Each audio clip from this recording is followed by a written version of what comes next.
registrado. Então, a gente começou a gravar e nós estamos comentando um pouquinho sobre a atividade demonstração de mutação de patrimônio líquido. E eu vou dividir agora com vocês, eu até separei, o exercício aqui, para mostrar uma coisa para vocês prestarem atenção. O primeiro exercício é bastante tranquilo, tá? É um negócio muito simples. O segundo exercício, tá? O primeiro exercício todo mundo conseguiu fazer ou ainda tem dúvida? Esse primeiro, que é os dividendos omissos de uma empresa. Esse me parece bastante simples. É bem fácil, tá bom. Então vamos lá. Segundo exercício, o que acontece? Eu dei uma demonstração de resultados, né, que tem aqui um lucro do exercício, perfeito? E tem aqui um pequeno ajuste que é para ser realizado. Agora, o que eu estou chamando a atenção, que vou chamar a atenção de vocês, é que vocês têm que respeitar os saldos de balanço aqui, entendeu? O que vai acontecer? O 120.340, Ana Cleide, foi o resultado que você lançou como sendo lá no paper, lá na tabelinha. Tá? Então, qual foi o resultado efetivamente do período? Isso daqui é lucros acumulados. Tá? Então, isso daqui é tudo saldo, vocês têm que olhar e preservar esses saldos aqui. Se não tiver com esses saldos no final do exercício de 2018, está errado. Tá? É isso que eu queria falar para vocês. O lucro do exercício foi isso daqui. Foi esse valor aqui, 81.380. Tá? Ok? Deu para entender? Então, o que é importante? Vocês irem fazendo o exercício, mas sempre checando os saldos que eu tenho aqui na minha contabilidade. Quanto que eu tenho de capital, quanto que eu tenho de reservas, quanto que eu tenho de reservas legal no final do 18, de estatutária, de contingência e por aí afora. Tem que bater, senão não bate. Tá? Tranquilo? Mais alguma dúvida ou deu para ajudar? Deu para ajudar, professor. Eu também tinha colocado 120, eu tinha ido pelo do balanço também. Eita, nós! Vamos lá. Então, vamos lá. Tem que... Agora que você explicou é que tem muita lógica ser da DRE. É claro que tem que ser da DRE, porque é do resultado do exercício que eu vou fazer o destino dos recursos. Eu vou pagar dividendos, eu vou pagar... vou constituir as minhas reservas legais, reserva de contingência, é com base no lucro do exercício. Tá? E se eu tiver essas reservas anteriormente, eu só vou acumulando, tá, no saldo anterior. Tá bom? Beleza? Tranquilo? Podemos passar para a aula de hoje? Acho que sim. Então, tá. Tranquilo, obrigado, professor. Beleza, então vamos lá. A ideia hoje é a gente falar um pouquinho sobre a última demonstração, que é a demonstração de...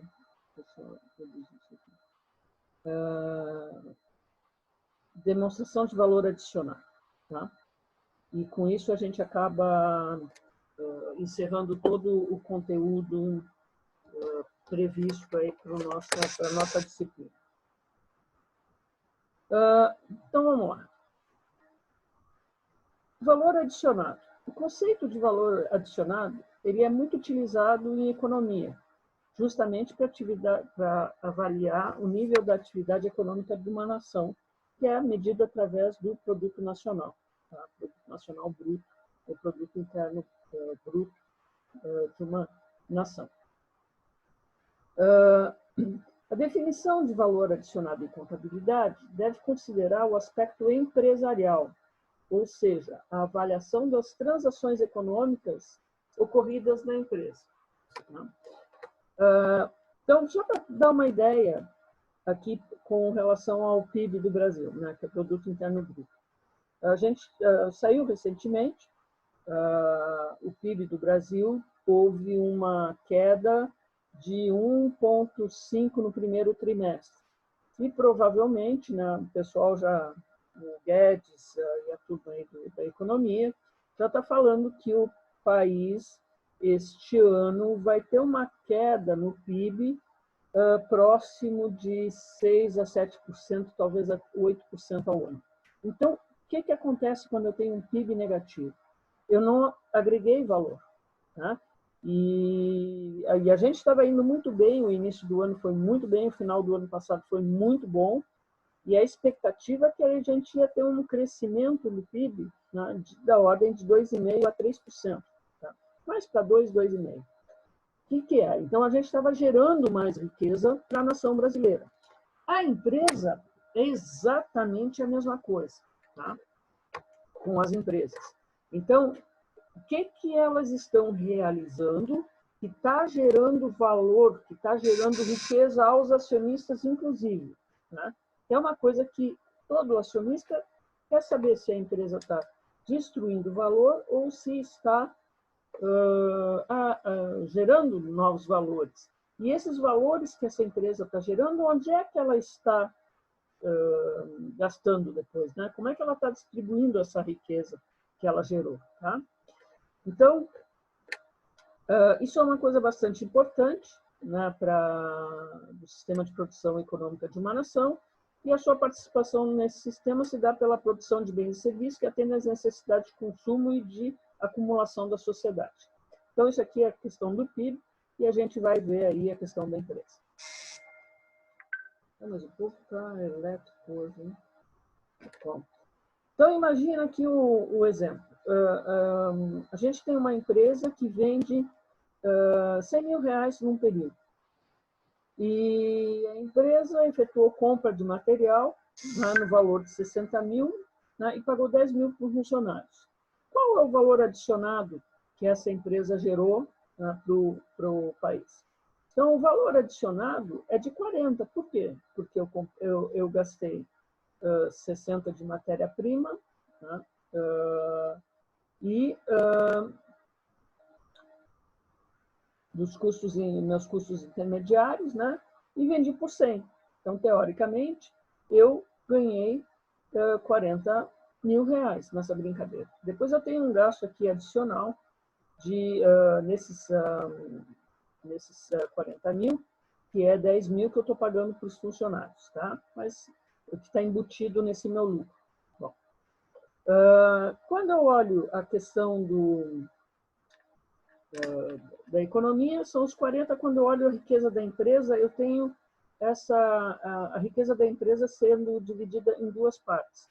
A primeira é remunerando os funcionários, então eu estou ajudando a renda nacional quando eu estou remunerando os meus colaboradores, e remunerando os sócios e acionistas, né, no valor de 30 mil reais, que é o que sobrou. Né? Dos 40 mil, receita de venda menos custos de materiais e CMV da empresa, né, eu tenho 40 mil. Desse CMV, eu tenho 10 mil, que é salários da mão de obra, e o restante é, teoricamente, o lucro dos... Se a empresa fosse só isso, é o lucro dos sócios e acionistas. Tá? Então, a visão econômica e a visão contábil são um pouquinho diferentes no momento que a gente vai estar apurando o resultado. Tá? Então, o conceito de demonstração de valor adicionado é uma demonstração contábil que evidencia de forma concisa os dados e as informações sobre a riqueza gerada pela entidade, pela empresa, em determinado período e a sua distribuição, quer dizer, a destinação dessa riqueza. Tá? E isso está na norma brasileira de contabilidade. Tá? A origem das informações, todas elas são extraídas da contabilidade e os valores são informados, os valores informados devem ter por base o princípio contábil da competência, que é o que a gente já está bem acostumado a trabalhar. No caso de uma entidade, uma empresa que faz a demonstração contábil consolidada, são os grandes grupos econômicos que têm as suas demonstrações consolidadas, a demonstração de valor adicionado também vai fazer com base nas informações consolidadas dessa empresa. Tá? Bom, como é que é a estrutura aí da demonstração de valor adicionado? Ela apresenta de forma comparativa, mediante a divulgação simultânea das informações do período atual e do período anterior. A DVA, quando ela é divulgada, deve ser efetuada como uma informação complementar às demonstrações contábeis, não se confundindo com as notas explicativas. É uma demonstração que está junto ali do fluxo de caixa. Tá? Eu tenho a demonstração de fluxo de caixa, tenho a demonstração do patrimônio líquido, a mutação do patrimônio líquido e tenho a demonstração de valor adicionado. Tá? Então, praticamente todos os grupos aí têm isso. Hoje até eu estava olhando o balanço da Natura e ela tem bem evidenciado a demonstração de resultados nas publicações dela. Tá? Quais são os principais componentes de uma demonstração de valor adicionado? Então, eu tenho a receita bruta e outras receitas. Eu tenho a parte dos insumos adquiridos de terceiros, para poder produzir e vender. Eu tenho os valores retidos pela empresa. Eu tenho os valores adicionados, recebidos em transferência ou de outras entidades, tá? Em transferência de outras entidades. Eu tenho o valor total adicionado a distribuir e tenho a distribuição do valor adicionado. Tá? Então, isso mostra exatamente, bem segregado, o que é receita de venda, o que são os insumos adquiridos, quais são os valores que eu tenho retidos, que é depreciação, amortização, que ficam dentro da minha companhia. Eu tenho os valores recebidos de outras empresas, seja por investimentos, seja por resultado de equivalência patrimonial. Né? Com tudo isso, eu tenho a somatória de todos esses itens, eu tenho o total de valor disponível para distribuição, e aí depois aonde eu vou estar distribuindo, né, esse valor. Então, agora a gente vai entrar um pouquinho no detalhe de cada uma dessas receitas, desses itens, né, para esclarecer vocês. Então, primeiro, as receitas brutas e outras receitas. O que vai incluir este item? Vai incluir receitas de venda de mercadoria, de produtos e serviços, inclui os valores dos tributos incidentes sobre essas receitas, ou seja, o valor correspondente à receita bruta, deduzidas das devoluções, abatimentos e cancelamentos. Tá? Então, vou pegar vendas brutas menos isso e vou estar colocando nessas receitas brutas. Depois, outras receitas decorrentes de atividades não afins constantes, que não constam acima, tá? Então, qualquer outra atividade que eu tenho, se eu tenho um terreno que estou alugando, se eu tenho um prédio que está desocupado, ou um andar de um prédio e eu estou locando, tudo isso vai estar entrando como receitas, outras receitas, tá? Afins, pode ser isso aí, essas outras receitas de aluguel, coisa assim, resultados não decorrentes de atividades afins. Tem que pensar aí, alguma prestação de serviço adicional, por exemplo, eu vejo muito, você tem, por exemplo, você compra e vende na televisão, por exemplo, e os caras estão te vendendo junto uma garantia estendida, né, de 2 anos para ter o eletrodoméstico, televisão, alguma coisa assim. Isso são outras receitas, né, que vão estar fazendo parte da brincadeira aqui, tá? Seguro para celular, essas coisas todas, tá? Todos os valores relativos à constituição e reversão da provisão para créditos de devedores duvidosos. Então, se houver reversão de provisão ou constituição de nova provisão, vão estar entrando nessas outras receitas. E resultados decorrentes de outras atividades que não sejam atividades fim da empresa, como ganhos ou perdas de imobilizado, resultados de investimentos, né? Exceto os valores adicionados e recebidos dados como transferência de outras entidades, tá? Porque isso está num item específico. Então, perda de imobilizado ou investimentos que eu estou fazendo nesse caso. A questão dos insumos adquiridos de terceiros. Então, aqui a gente analisa o quê? Os materiais consumidos, incluídos no custo dos produtos e mercadorias e serviços vendidos. Os demais custos de mercadorias, exceto gasto com pessoal próprio e depreciação e amortização, também vão estar incluídos aí, tá? Despesas operacionais incorridas com terceiros, tais como material de consumo, telefone, água, esse material de consumo é de escritório, tá?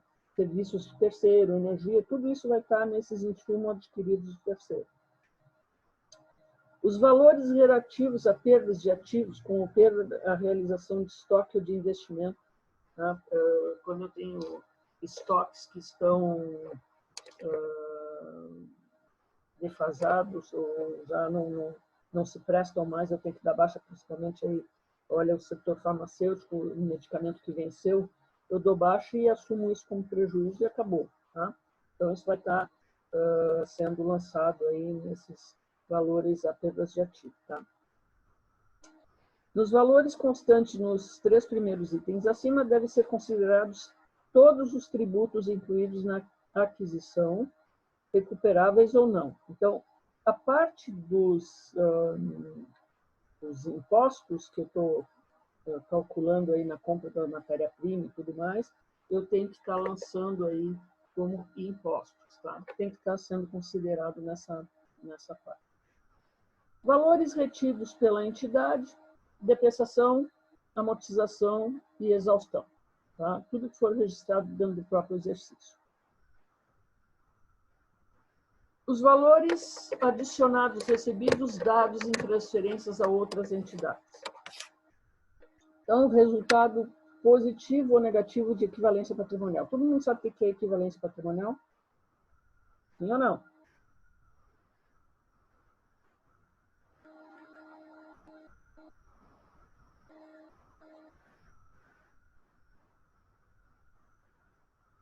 Sim ou não? Sabem o que é equivalência patrimonial? Não, professora, pode explicar? Posso. Posso até saber, mas eu não lembro. Não lembro, tá. Então, o que é a equivalência patrimonial? É quando eu pego e compro uma outra empresa. Eu sou proprietária, eu sou controladora de uma outra empresa, certo? Então, por exemplo, vamos lá, uma empresa de hambúrguer, tá? O pessoal está alucinado aqui em São Paulo, a quantidade de lojinhas de hambúrguer. Então, eu montei lá uma lojinha de hambúrguer, tá? Só que eu tenho a minha atividade, eu tenho a minha empresa, tenho outra, e eu botei uma pessoa para cuidar disso. Só que essa empresa está indo super bem, né? Então, ela está gerando resultado, e esse resultado está sendo incorporado ao patrimônio dela, né? Como já reservas de lucro e tudo mais. Tá? Uma parte ela pode até distribuir, mas, teoricamente, está sendo incorporado para ela ter capital de giro para tocar o próprio negócio dela. O que vai acontecer no final do ano, no final do exercício ou do semestre? Eu vou reconhecer o lucro que essa empresa gerou, reconhecendo o novo valor patrimonial que ela tem. Não porque ela me distribuiu o dinheiro, que ela depositou lá no meu, via dividendos, depositou na minha conta corrente. Como ela não me distribuiu dividendos nem juros sobre o capital, mas que ela incorporou todo o resultado ao patrimônio líquido, o que acontece? O meu investimento aumenta de valor. pela própria incorporação dos lucros. Até aí, tudo bem? Como eu tenho 100% dessa empresa, o que vai acontecer? O valor que eu tinha dessa empresa no início do ano era 150 mil reais. O valor dessa empresa no final do ano é 200 mil reais. O patrimônio líquido dela é 200 mil reais. Essa diferença aí de 50 mil, eu reconheço como resultado de equivalência patrimonial. É lucro, tá? E não sofre tributação. Eu reconheço no meu balanço patrimonial da minha empresa normal, sem ser hambúrguer, tá? Basicamente é isso que a gente reconhece.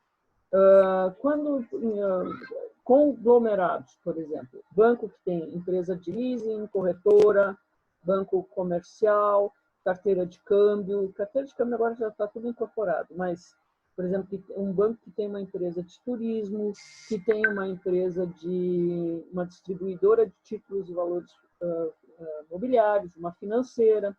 Então, são várias empresas que o banco é dono de tudo isso.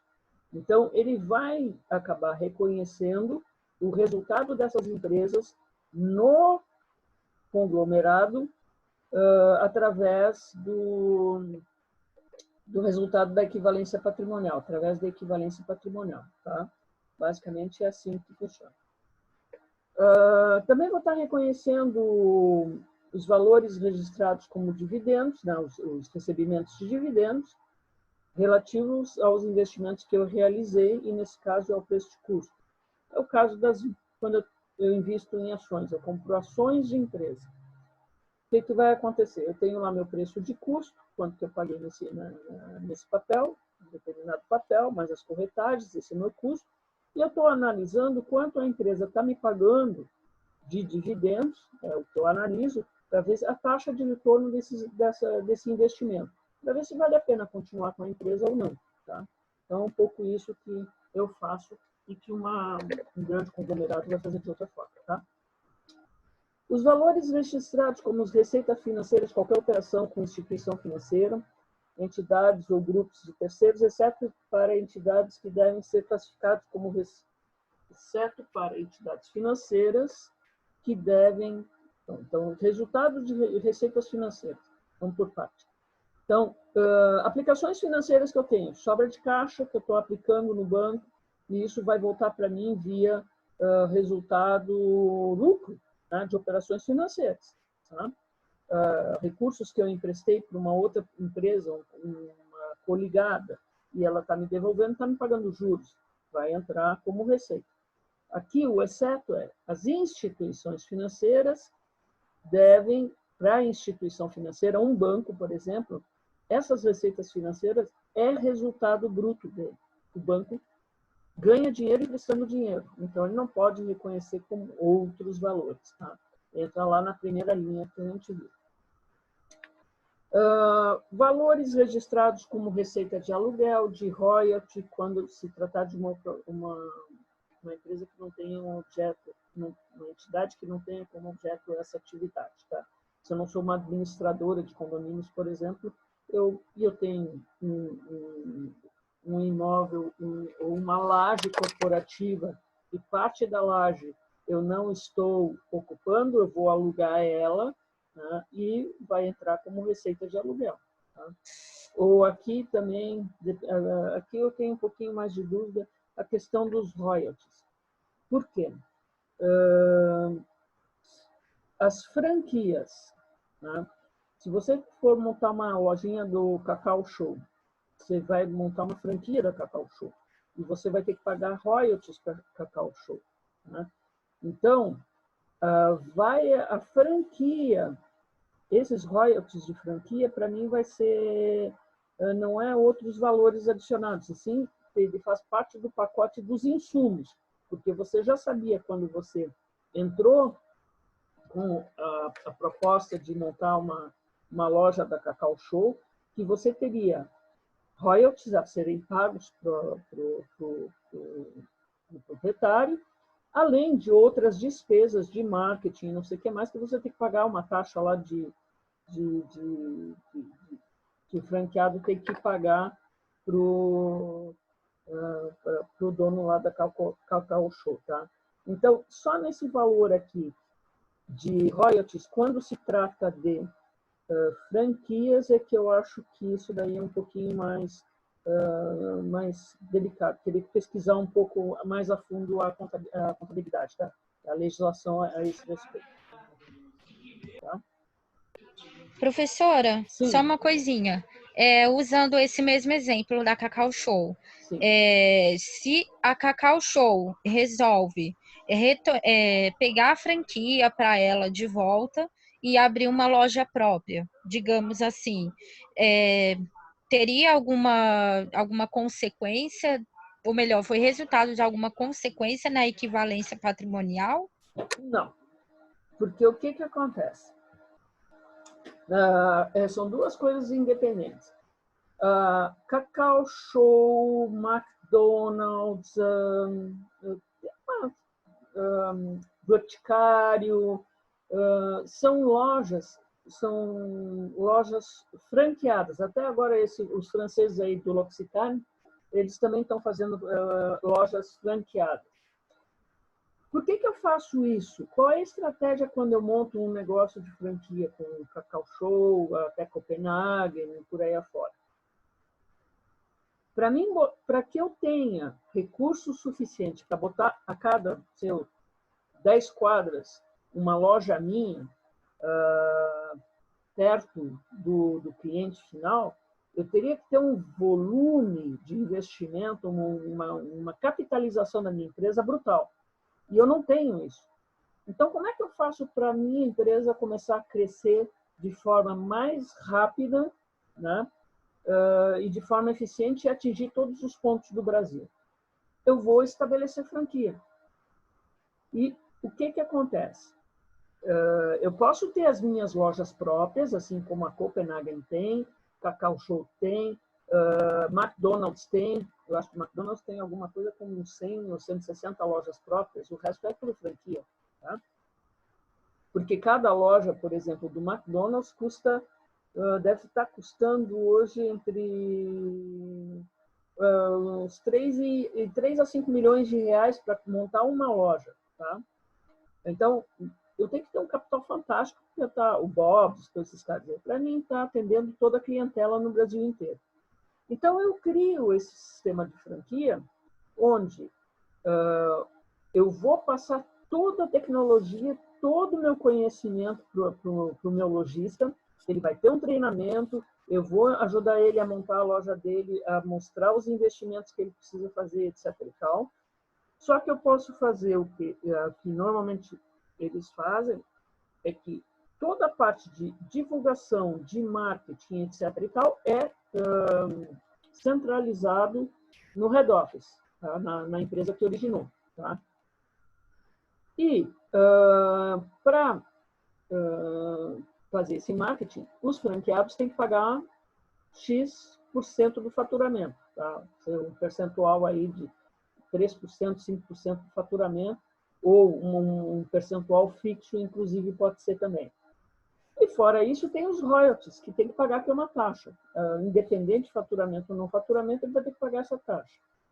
Então, essas receitas de propaganda, elas oscilam, tá? Mais em função de datas comemorativas, coisas assim, onde eu tenho um investimento mais agressivo de marketing na Páscoa, Dia dos Namorados, Dia dos Pais, Natal, essas datas aí, o Dia da Criança, né? Que o pessoal compra mais chocolate para dar de presente.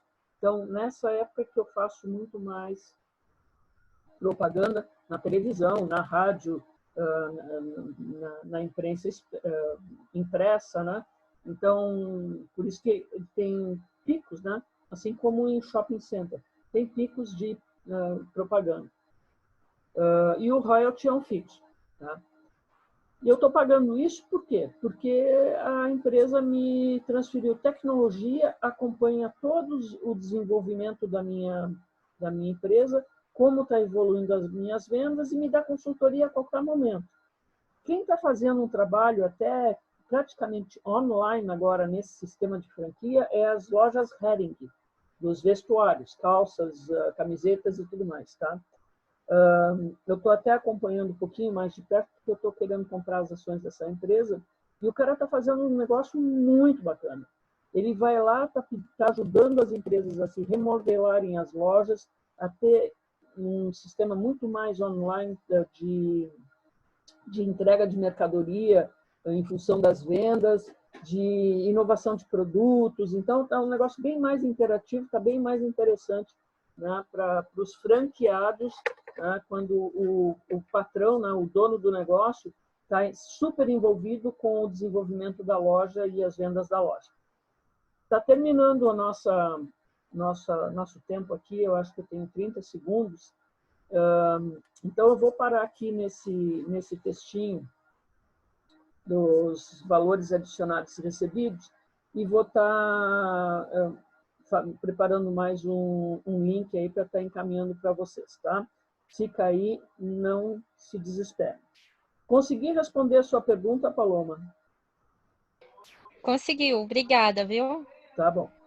Então, tá tranquilo. Mas alguém tem alguma dúvida com relação